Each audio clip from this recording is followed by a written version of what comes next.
Hace 3 días mi abuelo murió debido a un derrame cerebral en un accidente automovilístico. Me gustaría explicar más detalles de lo que ocurrió, pero mi madre no me ha querido decir más de lo sucedido. Dejando por un lado el tema de su muerte, quiero decirles que mi abuelo siempre fue un gran hombre, era una persona que se preocupaba mucho por mi futuro, y siempre me daba consejos para crecer como una buena persona.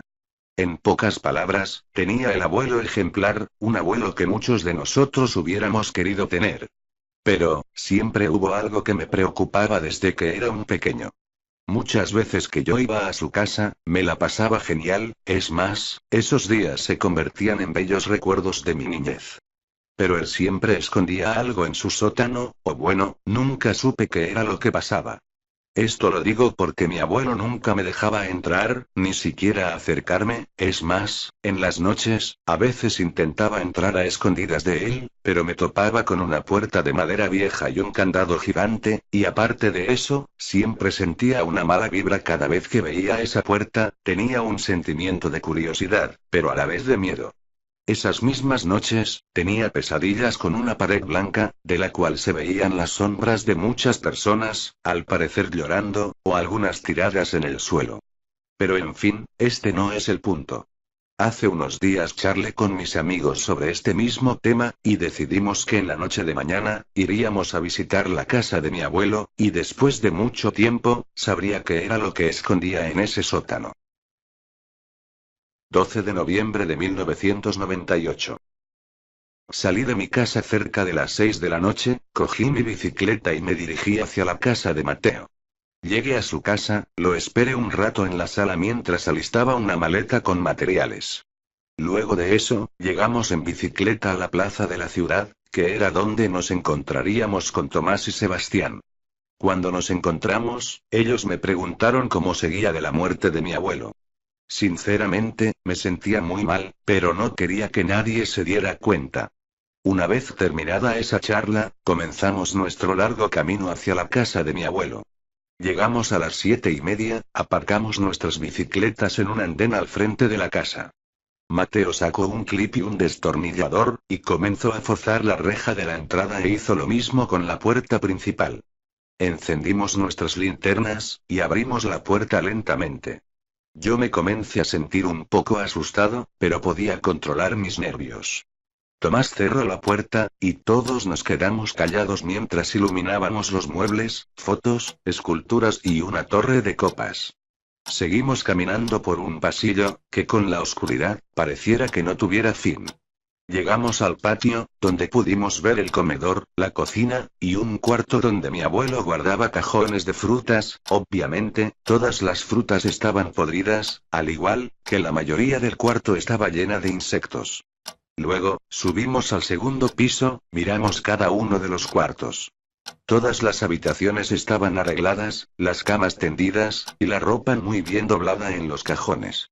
Pasamos al tercer piso, que era una terraza donde las empleadas de mi abuelo limpiaban la ropa. Revisamos un cuarto, que estaba lleno de un bulto de cosas, televisiones, bicicletas y pedazos de electrodomésticos. Duramos media hora haciendo todo el recorrido anterior, pero ya era el momento de la verdad. Bajamos unas escaleras, y llegamos a la puerta de madera. Mateo sacó unas pinzas, y rompió el candado. Justo cuando la puerta comenzó a abrirse, las linternas de todos empezaron a parpadear, y finalmente se apagaron. Mateo sacó una vela gigante y la encendió. La luz de la vela no era suficiente para iluminar todo el cuarto, entonces nos acercamos hacia la zona izquierda y vimos un escritorio con una pila de periódicos, unas tijeras, y un marcador rojo. Revisamos los cajones, pero no encontramos nada. Seguimos avanzando poco a poco hasta que escuchamos el sonido de un vidrio quebrarse. Ese sonido en medio de la oscuridad hizo que nos asustáramos, empezamos a temblar y nos preguntábamos qué fue lo que sonó. Mateo me dijo que mirara hacia el suelo, y sorprendido me di cuenta que había pisado una jeringa. Todos nos reímos un poco, hasta que seguimos caminando y vimos que la habitación estaba llena de jeringas regadas por el suelo. Todos sabíamos que algo muy raro estaba pasando en ese sótano, pero sinceramente no teníamos intenciones de parar. Llegamos hasta la pared, y vimos que tenía bastantes recortes de periódicos. Los recortes hablaban sobre la desaparición de una mujer hace mucho tiempo. Ninguno de mis amigos entendía lo que estaban leyendo, pero yo sí. Algo que nunca les conté ni a ustedes ni a ellos fue que la esposa de mi abuelo desapareció cuando él tenía 40 años. Pero, ¿eso significa que mi abuelo mató a mi abuela o qué? Le conté a mis amigos sobre la desaparición, y pude notar en sus caras cómo la sensación de terror les ganaba. Cada uno de ellos empezaron a hacer teorías sobre qué era lo que ocurría. Oigan, dijo Tomás. Nos dijo que había encontrado algo. Nos acercamos hacia el centro de la habitación y vimos un pequeño orificio en el suelo.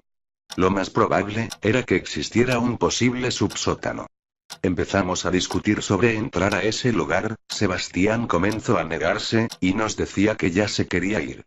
Todos comenzamos a decirle que era un gallina, pero al fin lo convencimos para que se quedara. Mateo cogía sus materiales para intentar abrir la compuerta, pero era imposible. Yo me fijé en la jeringa que había roto, y me di cuenta que el otro lado de la aguja tenía una forma diferente. Se la mostré a mis amigos, y ellos dijeron que tenía una forma muy similar al orificio. Entonces agarramos todas las jeringas y comenzamos a quebrarlas. Demoramos un rato, hasta que Mateo encontró la forma correcta. Abrimos la compuerta lentamente, y comenzamos a descender por unas escaleras muy pequeñas. El lugar era muy pequeño, rodeado por un olor asqueroso, y bastante aterrador. Luego de casi un minuto caminando logramos llegar a una especie de cortina plástica un poco sucia, ya saben, como esas que hay en las carnicerías. Nos miramos a la cara, y continuamos avanzando. El lugar era bastante oscuro, la luz de la vela solo bastaba para iluminar nuestras caras. Empezamos a recorrer la habitación desde las paredes y vimos un estante. Era un estante con bastantes medicamentos y jeringas. Pero la expresión de nuestra cara cambió cuando vimos instrumentos de cirugía como bisturís, cuchillos, sierras y muchas cosas de ese tipo. En ese momento mis amigos me pidieron que teníamos que irnos, pero yo solo les grité que teníamos que terminar de recorrer todo el lugar. Seguimos avanzando, pero cada vez nos sorprendíamos más. Vimos correas, cintas y algunas esposas. Creo que ya sabía lo que estaba pasando. Era seguro que mi abuelo tuvo que ver algo con la desaparición de mi abuela. Llegamos a la pared, había un espejo, unos planos de la casa, y algunas imágenes sobre cirugías. Eso es una silla, dijo Sebastián. Nos acercamos y vimos una silla rodante, pero hubo algo que nos heló la sangre. Se podía notar que había alguien sentado. Todos nos quedamos quietos, preguntándole a esa persona quién era, pero nunca respondió. Yo decidí agarrar la vela y comencé a acercarme lentamente hacia la silla. Estiré mi mano, agarré el espaldar de la silla y comencé a girarla poco a poco.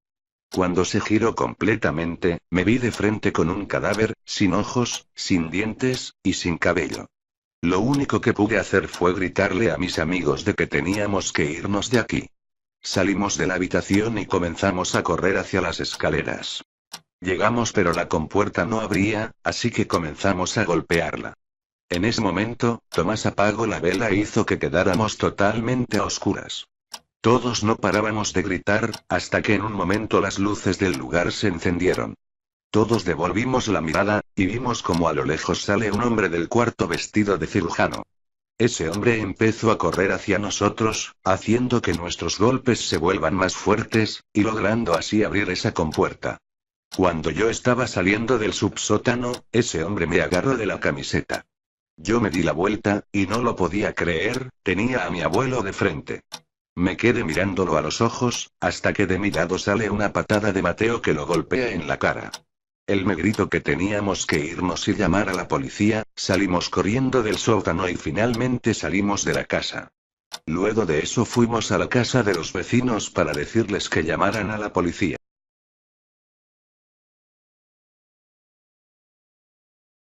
Pasaron 3 días de ese terrible incidente. La policía nos interrogó y les dijimos absolutamente todo lo que vimos.